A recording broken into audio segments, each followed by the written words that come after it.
Saatnya sekarang kita akan belajar tentang sampling, estimasi, dan uji hipotesis. Cuman pada bagian ini kita akan belajar tentang sampling. Nah, atau lebih dikenal distribusi sampling. Jadi biar Anda lebih tahu, sebenarnya distribusi sampling ini kita gunakan ataupun kita lakukan pada saat kita mau meneliti. Kadang-kadang kan dalam penelitian populasinya besar kan, yang memang kadang menyita waktu yang lama, maka untuk tidak menyita waktu lama maka ditentukan aja sampelnya. Namun sampel yang kita pilih itu mampu mewakili populasi itu. Artinya apapun masalah di populasi itu mampu dijawab oleh sampel itu nantinya di hasil penelitiannya. Nah, di sini ada pengertian dan konsep dasar kebutuhan dan keuntungan sampling. Ada yang pertama, sampling yang baik itu penghematan biaya dan waktu. Jadi memang seorang peneliti itu tidak harus memang memikirkan, artinya ketika dia meneliti itu seefektif mungkin dan seefisien, artinya tidak rugi waktu dan tidak rugi uang kayak gitu. Artinya yang pas-pas saja seperti itu. Jadi kan ketika misal populasinya banyak, misal kalau kita menggunakan angket, kemudian populasinya banyak, kan pasti kita banyak membutuhkan uang, paling tidak uang fotokopi, kemudian uang transportasi kemana ke sini, misal kita menyebarkan angketnya, ya kan. Kemudian kita juga rugi waktu. Nah, kita kan kalau misalnya memang kita butuh sampel yang misal 100 orang atau 50 orang, maka kan tidak serumit atau tidak separah ketika sampelnya misalnya 1000 orang kayak gitu. Yang penting ketika misalnya kita menentukan sampel itu mampu mewakili masalah-masalah yang ada pada populasi. Kemudian menjaga keakuratan hasilnya. Jadi kadang-kadang kan misalnya kan seorang peneliti itu mau mengetahui kedisiplinan karyawan di suatu perusahaan. Anggap di suatu perusahaan itu ada 1000 orang. Kan nggak mungkin 1000 orang itu jujur dalam mengisi angket, ya nggak? Nah, jadi mungkin dengan dilihat sampelnya aja, diperhatikan orang-orangnya, maka saya pikir kita akan mendapatkan data yang akurat. Artinya tidak hanya suka-suka dia saja untuk mengisi angket tersebut. Oke. Kemudian yang bagian selanjutnya secara khusus teknis sampling berguna dalam estimasi parameter populasi seperti mean populasi, ya, maksudnya rata-rata populasi, variansi populasi seperti yang pernah saya jelaskan sebelumnya ini. Jadi estimasi parameter populasi seperti mean populasi, variansi populasi yang tidak diketahui berdasarkan pengetahuan tentang statistik sampel seperti mean sampel, varian sampel yang berkaitan. Kemudian menentukan apakah perbedaan yang teramati pada dua sampel adalah benar-benar signifikan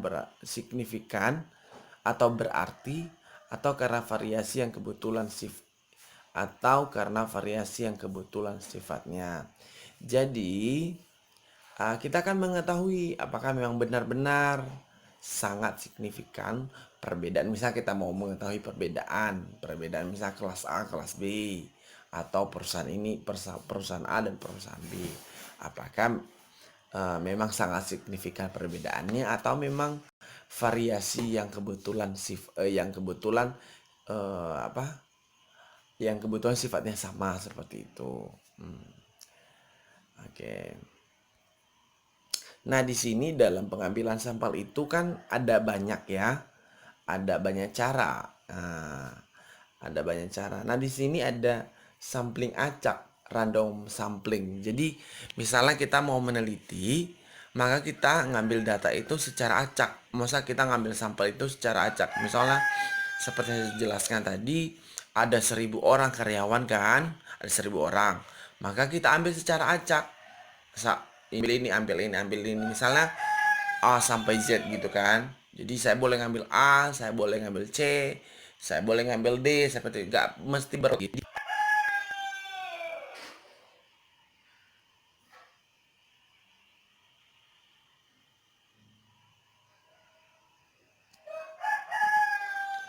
jadi nggak mesti berurut ya kan. Jadi di yang bagian yang pertamanya, suatu kesimpulan yang diambil berdasarkan sampel harus valid dan dapat dipercaya ya gitu. Kalau dalam penelitian itu memang harus valid, artinya nggak mungkin misalnya yang kita teliti perusahaan A tapi yang kita ambil karyawan perusahaan B, kan itu nggak mungkin. Kemudian dapat dipercaya, artinya nggak boleh main-main dengan penelitian. Eh, Kemudian sampel dipilih sedemikian hingga mewakili populasi A, kayak gitu. Jadi sampel yang kita ambil yang tadi misalnya harus memang mampu mewakili populasi A. Jadi seringkali agar mampu mewakili kita cari dulu homogenitasnya, normalitasnya, biar mampu mewakili populasinya. Kemudian, oh di sini ya, sampel dipilih sedemikian hingga mewakili populasi A, sampling acak. Setiap anggota populasi memiliki kesempatan yang sama untuk terpilih sebagai sampel. Jadi misalnya ada orang ini A sampai Z, mereka punya peluang. Saya boleh yang dipilih itu Z, boleh yang dipilih itu D, atau siapapun boleh. Yang penting masih merupakan populasi. Jadi mereka punya hak, mereka punya peluang. Oke. Suatu teknik untuk mendapatkan sampel acak adalah dengan memanfaatkan bilangan acak random number seperti yang telah dijelaskan dalam eh, akan saya jelaskan seperti ini. Jadi misalkan dalam suatu perusahaan itu udah diurutkan ya, misalnya 1 sampai 1.000. Jadi kita boleh ngambil sembarang. Di sini dia pakai random numbers ini biar mudah kita memilihnya. Jadi udah diurut, udah dinomorin per orang. Jadi 1 sampai 1.000. Jadi seorang peneliti tinggal milih, saya mau milih 100, saya mau milih 201, saya mau milih 50, atau saya mau milih 9.900 seperti itu. Jadi artinya di sini bahwa setiap anggota sampel itu punya hak, punya peluang untuk terpilih sebagai sampel. Bisa ya? Oke. Di sini populasi terhingga dan tak terhingga. Jadi di dua hal ini, populasi terhingga ini adalah populasi yang jumlah seluruh anggotanya tetap dan dapat didaftar. Artinya misalnya kita jumlah populasinya misalnya 50, tapi memang kita cuma butuhnya 50 ya itu. Jadi nggak masalah, ya kan? Hmm. Kemudian populasi tak terhingga memiliki anggota yang banyaknya tak terhingga. Nah di sini memang kita perlu pemilihan sampel, ya kan? Kayak gitu. Kita perlu, karena memang tak terhingga jumlah ininya kan. Jadi sementara kita cuma butuh beberapa saja. Nah di sini ada contoh. Di sini ada contoh ya. Contoh 51. Jika kita memeriksa rata-rata harian banyak produk cacat di sebuah pabrik selama 12 bulan terakhir, maka populasi yang diperoleh adalah populasi terhingga yang meliputi produk cacat dari semua jalur produksi pabrik ini. Jika kita memeriksa rata-rata harian banyaknya produk cacat di sebuah pabrik selama 12 bulan terakhir, maka populasi yang diperoleh adalah populasi terhingga yang meliputi produk cacat dari semua jalur produksi di pabrik itu. Jadi kita selama 12 bulan itu kita mau mencari rata-rata banyaknya produk yang cacat selama 12 bulan kayak gitu. Jadi kita masih bisa tahu ya kan, nggak mudah lah untuk dijawab kan. Kemudian bagian jika kita mengukur kecepatan prosesor komputer yang dibuat oleh sebuah perusahaan tertentu, maka populasi yang diperoleh adalah populasi tak terhingga karena produk tersebut akan terus diproduksi dan dikembangkan di masa-masa yang mendatang. Iya betul, kecepatan prosesor komputer kan tetap berlanjut. Jadi kita nggak bisa pastikan kayak gitu. Kita nggak bisa pastikan berapa ininya, rata-ratanya, ataupun ya rata-rata seperti itu. Jadi dia tak terhingga, jadi susah untuk menentukannya. Selanjutnya,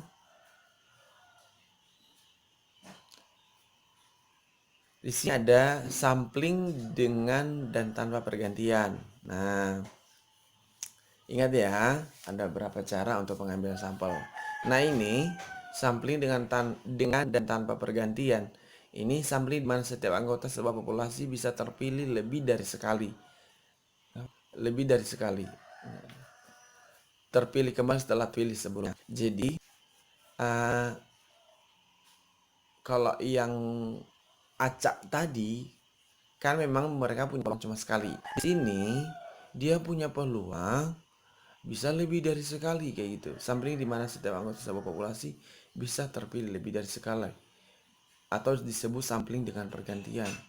Jadi dia bisa lebih dari satu kali. Misalnya si A ini bisa aja dipilih 2 kali kayak gitu. Jika anggota populasi tidak bisa terpilih lebih dari sekali, yang jika anggota populasi tidak bisa terpilih lebih dari sekali, yang telah terpilih tidak bisa dipilih lagi, disebut sampling tanpa pergantian. Artinya, yang dipilih sekali itu artinya sampling tanpa pergantian. Kalau yang dipilih lebih dari sekali itu namanya sampling dengan pergantian. Ini contohnya. Dalam memilih sebuah nomor yang mewakili komponen sebagai sampel dan sebuah batch produksi, kita bisa mengembalikan lagi atau tidak mengembalikan kembali nomor yang telah terpilih ke dalam batch produksi. Dalam kasus pertama disebut sampling dengan pergantian, sedang kasus yang kedua sampling tanpa pergantian. Jadi seringkali kan kita bisa mengembalikan lagi, atau boleh juga tidak. Jadi ini mewakili contoh yang di pembahasan di atas.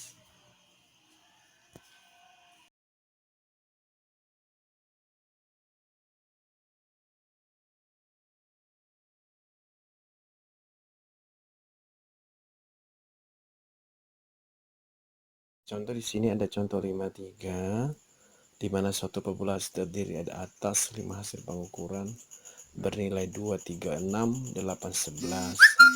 Jika dari populasi ini hendak digunakan 2 hasil pengukuran sebagai sampel, distribusi sampling dari main sampel yang bisa dibentuk jika sampling dengan pergantian dan urutan diperhatikan. Kemungkinan sampel yang terbentuk adalah, jadi ini ada dimuat beberapa data 2,2, 2,3, 2,6, 2,8, ada sampai berapa ini? Ada 25 data. Maka main sampel yang terbentuk ini kan tadi ada 2, 3, 8, 11 ya. Maka 2, 3, 8, 11. Jadi ini main sampel yang terbentuk. Nah, ini misalnya rata-rata sampel, ini contoh aja. Kemudian sehingga kita bergantung di sini sekarang ya. Nah, misalnya untuk yang 2,0 kan di sini cuma 1 ya kan, frekuensinya 1. Kemudian 2,5, yang 2,5 kan ada 2, 1, 2, makanya ditulis sini 2 kan. Kemudian yang 3 kan cuma 1, arti 3 ini cuma 1. Sementara 4 berapa? 1, 2, makanya di sini ditulis 2. Nah, sampai terakhir. Jadi dilihat yang sama-sama berapa banyak kali muncul. Kemudian probabilitas, artinya peluang. Jadi 25 itu diperoleh dari keseluruhan jumlah data ini. Nah, berapa? Ada 25 ininya kan. Maka berapa kali banyak frekuensi, misal 2 kan tadi sekali muncul, berarti 1/25 nilainya. Kemudian yang 2,5 tadi kan ada 2 kali muncul, maka 2/25.